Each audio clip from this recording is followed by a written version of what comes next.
Assalamualaikum warahmatullahi wabarakatuh. Apa kabar adik-adik semuanya? Semoga selalu sehat dimanapun berada dan kita tentunya berharap adik-adik bisa menjaga kesehatan. Ini adalah pertemuan pertama untuk mata kuliah dasar-dasar penyuluhan dan komunikasi pertanian. Nah, mata kuliah ini adalah mata kuliah yang dilakukan secara paralel. Jadi artinya materi kuliah atau apa yang disampaikan di perkuliahan itu mayoritas adalah sama dengan kelas-kelas lain, sehingga bahannya itu dibuat oleh tim teaching mata kuliah. Nah, pada pertemuan pertama ini kita akan mendiskusikan dan berbicara soal bagaimana peran penyuluhan dan komunikasi dalam pembangunan pertanian di Indonesia. Jadi ini adalah sebuah mata kuliah, sebuah kuliah pengantar ya, yang akan saya berikan sebagai bentuk brainstorming atau pembukaan pikiran dan diskusi awal kita untuk mata kuliah ini, yang nanti totalnya kita akan merencanakan sebanyak 14 kali pertemuan. Nah, saya berharap adik-adik mengikuti video saya ini sampai akhir, karena nanti di pertengahan saya akan menyampaikan juga tugas yang harus adik-adik kerjakan dan bagaimana mekanismenya. Baik. Nah, saya mengundang adik-adik untuk memberikan pendapat ya tentang gambar dan foto yang akan saya buat, akan saya sajikan di bawah ini. Nah, ini adalah beberapa profil tanaman pangan ya di Indonesia. Adik-adik bisa lihat di sini ada tanaman padi, ada jagung gitu, yang merupakan bagian dari pertanian tanaman pangan di Indonesia, dan banyak lagi yang lain ya. Nah, kesemuanya ini tentu diusahakan oleh petani ya. Siapa lagi yang melakukannya kalau tidak petani? Nah, ada juga jenis pertanian lain ya. Ada pertanian hortikultura dan sayuran. Banyak jenisnya. Di foto ini adik-adik bisa melihat ada terung, ada tomat, ada mentimun, dan ada sayuran brokoli ya, dan berbagai macam jenis hortikultura yang lain yang juga diusahakan oleh petani. Lalu ada juga usaha yang lain ya. Pertanian yang lain ada usaha buah dan juga bunga itu. Nah, kalau buah banyak sekali macamnya. Misalnya di foto ada bisa melihat ada jeruk, ada pisang, ada stroberi, ada berbagai jenis bunga yang lain. Nah, semuanya ini tentu juga diusahakan oleh petani. Nah, lalu ada juga usaha perkebunan. Ya, macam-macam perkebunan, mulai dari sawit, kakao, kelapa, dan lain sebagainya. Ini juga sebagian diusahakan oleh petani. Walaupun untuk sektor perkebunan ini juga ada yang diusahakan oleh perusahaan, ya. Nah, tapi juga diusahakan oleh petani ini, gitu. Ini juga jenis perkebunan yang lain, misalnya ada karet ya dan lain sebagainya. Lalu untuk sektor perikanan dan peternakan, karena kita sekarang mencontohkan atau berbicara pertanian dalam arti luas, juga berbagai macam diusahakan oleh petani. Ya, berbagai macam jenis peternakan diusahakan oleh petani. Ya, juga mengusahakan ikan dan sebagainya, yang macam-macam jenisnya. Nah, lalu di sini ada juga bisa melihat turunan atau hilirisasi dari produk pertanian. Ya, di sini ada produk buah-buahan yang sudah di packing dengan baik ya, dengan bagus gitu. Lalu ada obat herbal ya, yang juga ini adalah sumbernya adalah pertanian ya, hilirisasi dari pertanian. Ada coklat ya, madu dan lain sebagainya. Pertanian dalam arti luas. Nah, lalu pertanyaannya yang perlu menjadi renungan bagi kita, di manakah petani? Ya, sebagai pengolah pertanian dalam gambar-gambar itu. Mereka tidak nampak. Apa peran mereka? Bagaimana situasi mereka sekarang ini? Ya, apakah mereka mendapatkan keuntungan yang baik, yang adil dari usaha-usaha yang mereka lakukan itu? Atau sama sekali sebetulnya mereka tidak mendapatkan keuntungan atau aliran kesejahteraan yang memadai, yang adil gitu.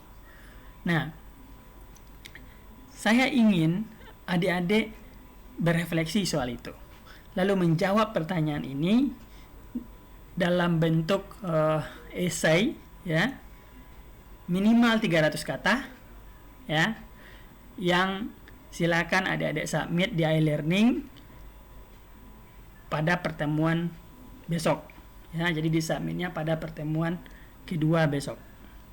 Jadi adik-adik menjawab di mana petani itu dan bagaimana peran mereka pada semua usaha komoditi pertanian yang ada itu, dan bagaimana apakah usaha itu sudah memberikan kesejahteraan kepada mereka atau tidak. Di mana persoalannya menurut adik-adik kalau tidak? Kalau iya, gimana? Berikan contohnya gitu. Berikan kepada kami, kepada saya, pandangan atau pendapat adik-adik dalam bentuk esai yang minimal 300 kata, ya. Ditulis di Word saja 300 kata dan disubmit di iLearning. Oke. Nah, saya akan bantu untuk merekonstruksi jawabannya, ya. Nah, dalam semua subsistem pertanian itu, ya, tidak ada sebetulnya kegiatan pertanian, ya, dalam arti luas, ya, mau perkebunan dan lain sebagainya, tanpa sumber daya manusia petani pelaku. Tidak ada. Kita tidak bisa menikmati makanan, ya, menikmati buah di meja makan, ya, menikmati obat herbal di meja di rumah kita tanpa sumber daya manusia petani pelaku, ya. Kada petani kita nggak makan dan tidak menikmati semua itu. Nah, ini suatu makna yang perlu kita refleksikan. Petani sangat penting. Petani berjasa besar pada kita, ya. Nah, begitu juga dalam berbagai kegiatan lain, peternakan gitu misalnya kan, tidak mungkin ada produk-produk peternakan atau perikanan tanpa sumber daya manusia pelaku peternakan atau perikanan itu, ya. Mereka berjasa sangat besar, ya, untuk kehidupan gitu, untuk keberlanjutan kehidupan manusia, keberlanjutan peradaban gitu. Nah, sekarang ini, ya, di balik jasanya yang sangat besar itu, di balik perannya yang sangat penting itu, kita bisa melihat profil petani kita. Kebanyakan mereka sebetulnya adalah petani gurem, ya. Apa itu petani gurem? Dia petani yang mereka menggarap lahan yang sempit sebenarnya, bermodal kecil, ya. Atau mereka jadi buruh tani di tempat pertanian lain, ya. Produktivitas mereka rendah, ya. Namun sejarah membuktikan, dan bahkan pada tahun 2020 ini, ketika ekonomi di sebuah negara susah, terutama kita Indonesia, ya, krisis terjadi, ekonomi anjlok atau minus, maka petani, ya, pertanian selalu menjadi suatu usaha yang tangguh, yang mereka justru banyak menolong perekonomian di saat-saat susah, ya. Walaupun sebenarnya negara tidak banyak menolong mereka secara langsung, tapi mereka tangguh dan kuat sebagai produsen utama semua komoditas pertanian. Nah, sekarang ini, ya, menurut hasil riset Slamet, ya, faktor dominan yang mempengaruhi pengambilan keputusan petani adalah keluarganya, ya, adalah keluarganya. Sedangkan untuk faktor eksternal, ya, seperti produksi nasional, devisa dan lain sebagainya, itu sebetulnya kurang berpengaruh terhadap keputusan mereka, ya. Yang berpengaruh keluarganya. Itu sebuah temuan Slamet, ya. Tentu yang perlu kita buktikan, kita uji lebih jauh apa yang berpengaruh sebetulnya dalam petani mengambil keputusan.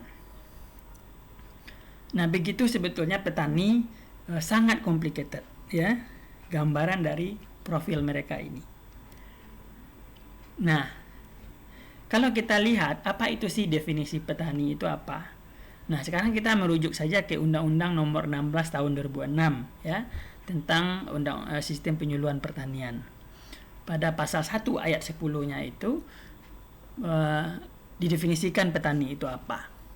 Petani adalah perorangan warga negara Indonesia dan keluarganya yang mengelola usaha di bidang pertanian, wanatani, minatani, ya, agropasture, penangkaran satwa dan tumbuhan, yang meliputi usaha hulu sampai hilir dan jasa penunjang, disebut sebagai pelaku utama. Dan jika berbadan hukum menurut hukum Indonesia disebut pelaku usaha. Nah, petani itu disebut yang pada konteks seperti yang kita bayangkan itu, petani itu adalah pelaku utama, ya, pelaku utama. Dia sebetulnya yang pelaku paling penting dalam proses menghasilkan komoditi pertanian dalam jenis apapun. Nah, sejumlah petani dia telah mengembangkan organisasi atau kelembagaan petani. Ya, kita bisa lihat berbagai macam bentuknya. Ya, ini suatu hal yang bagus, ya. Ada Ikatan Petani PHT, Asosiasi Petani Apel, Koperasi Susu, ya, dan lain sebagainya. Mereka sudah menjadi penyuluh swadaya juga, ya, karena mereka punya kepeloporan dalam mengolah dan menciptakan inovasi, ya. Lalu mereka pada akhirnya juga sudah bisa mengembangkan pusat pelatihan pertanian dan pedesaan swadaya.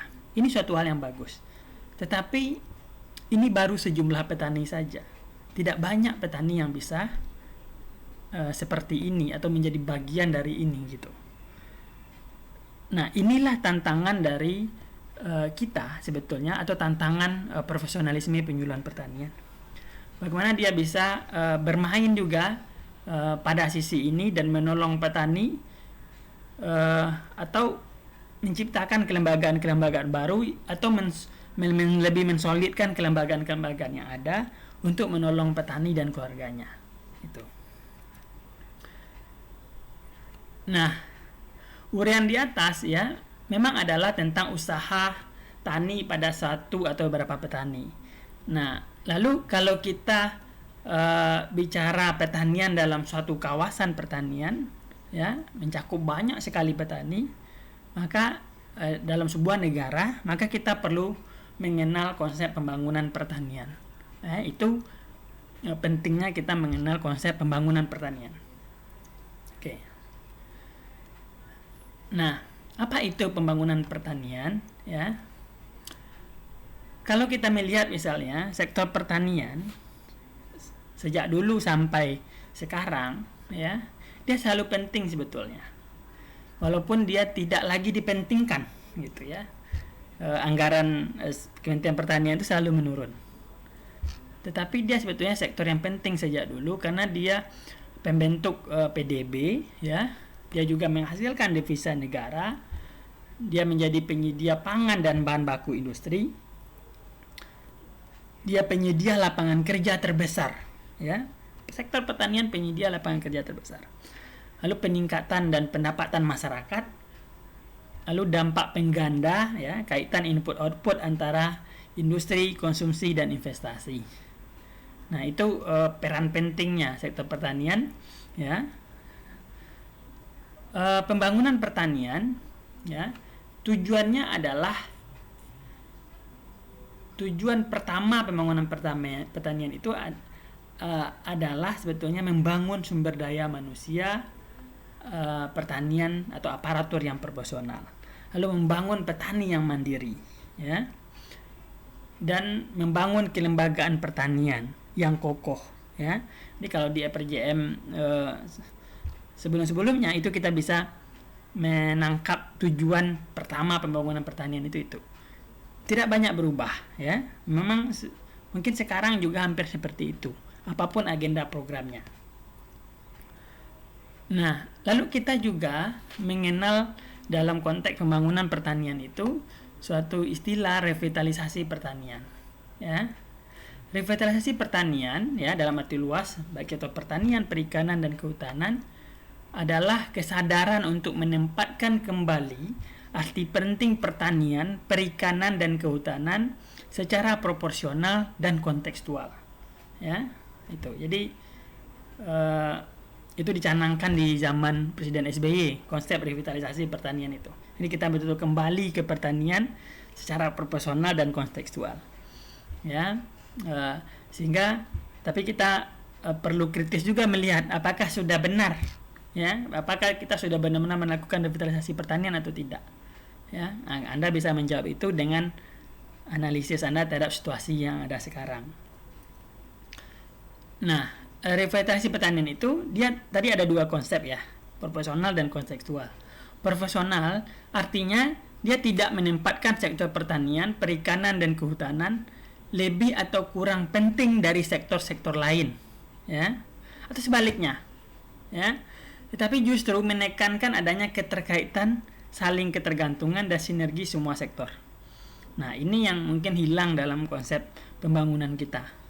Ya, sinergi antar semua sektor ini hampir tidak ada. Ya, atau minim gitu. Atau susah terjadi gitu ya.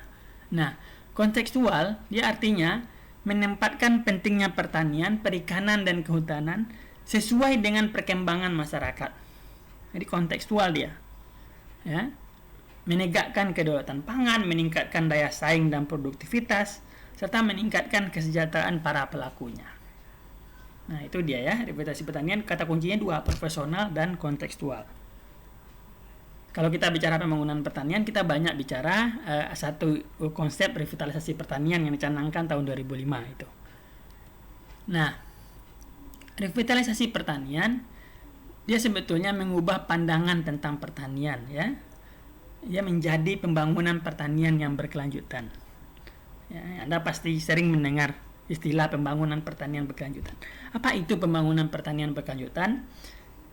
Pada dasarnya dia mengandung aspek-aspek pertumbuhan ekonomi yang berkelanjutan, pelestarian sumber daya lingkungan pertanian, dan pengentasan kemiskinan, serta berkembangnya sekaligus saling ketergantungan ya dan kemandirian gitu. Nah, di jurusan sosial ekonomi pertanian kita mengenal satu konsep agribisnis kerakyatan ya, agribisnis kerakyatan. Nah, agribisnis itu definisinya ini ya, the sum total of all operator involved in the manufacture and distribution of farm supplies production activities on the farm and storage, processing and distribution of farm commodity and item made from them ya. Nah, jadi dia sebetulnya subsistem ya, dari hulu sampai hilir ya, itu agribisnis. Nah, di jurusan sosial ekonomi pertanian kita mengenal konsep agribisnis kerakyatan ya. Kita menjawab problem dari agribisnis konvensional ya, yang dari hulu sampai hilir juga, tetapi dia berpotensi besar untuk meninggalkan atau mengabaikan petani, mengabaikan lingkungan, mengabaikan alam dan seterusnya. Sehingga agribisnis kerakyatan ya, kita bisa mendefinisikan dia sebagai agribisnis dan sistem agribisnis yang dikelola dengan memenuhi kaidah-kaidah efisiensi, keadilan, kefairan serta ramah lingkungan gitu. Jadi kita menjawab tantangan dan problem dari agribisnis konvensional menjadi agribisnis kerakyatan. Katakanlah itu bagian dari suatu kerangka besar juga yang kita mencoba menawarkan, ini loh konsep revitalisasi pertanian gitu. Katakanlah begitu ya. Nah, tadi di definisi agribisnis kita bicara sistem agribisnis itu ya. Sistem agribisnis hulu hilir ya. On farm off farm. Jadi mulai dari produksi ya sampai subsistem hilirnya ya, kebijakan dukungan perbankan, penyuluhan dan sebagainya. Jadi dia suatu konsep, suatu sistem. Itu dia agribisnis. Nah, lalu pertanyaan kita, apakah peran dan tantangan penyuluhan dan komunikasi pertanian di dalam pembangunan pertanian dan agribisnis? Nah, ini perlu kita jawab, ya. Yang perlu kita pikirkan juga, apa sih perannya kalau kondisi dan situasinya seperti itu, gitu ya. Ada konsep pembangunan pertanian, revitalisasi pertanian, lalu ada agribisnis dan agribisnis kerakyatan, gitu. Apa perannya, ya? Dan tantangan dari penyuluhan dan komunikasi pertanian itu. Nah, peran penyuluhan ya dalam pembangunan pertanian. Yang pertama, penyuluhan dan komunikasi pertanian yang berbasis pada pengembangan sumber daya manusia. Dia berperan meningkatkan mutu SDM petani ya yang berkemampuan teknis, manajerial, berkewirausahaan dan berwawasan kewilayahan serta memperkuat kelembagaan petani. Itu peran yang pertama. Ya, itu perannya ya yang paling utama gitu. Sehingga petani mampu meningkatkan daya saing dan kemandiriannya. Ya. Dalam rangka menggerakkan pembangunan pertanian berkelanjutan atau agribisnis kerakyatan itu. Jadi kita penyuluhan perannya apa? Meningkatkan mutu sumber daya manusia petani yang berkemampuan dalam berbagai aspek yang tadi gitu. Nah, tantangan penyuluhan pertanian ya, mainstreamnya meningkatkan produksi. Tetapi tidak hanya itu dan tidak itu lagi fokus kita. Harus pada yang lain, pada kesejahteraan petani dan lain sebagainya. Ya, meningkatkan daya saing gitu. Jadi penyuluhan dari hulu sampai hilir ya, dalam sistem agribisnis atau penyuluhan dari hulu sampai hilir itu. Ya. Nah, lalu misalnya tantangan kita juga meningkatkan modal sosial, kelembagaan dan kemitraan. Karena itu juga bagian dari suatu tujuan penyuluhan. Nah, oleh karena itu sangat perlu diusahakan secara lebih sungguh-sungguh untuk memberdayakan petani agar mereka mampu dan bergairah untuk bertindak ya, meningkatkan pertanian secara berkelanjutan yang akan berdampak pada pengembangan dirinya dan keluarganya.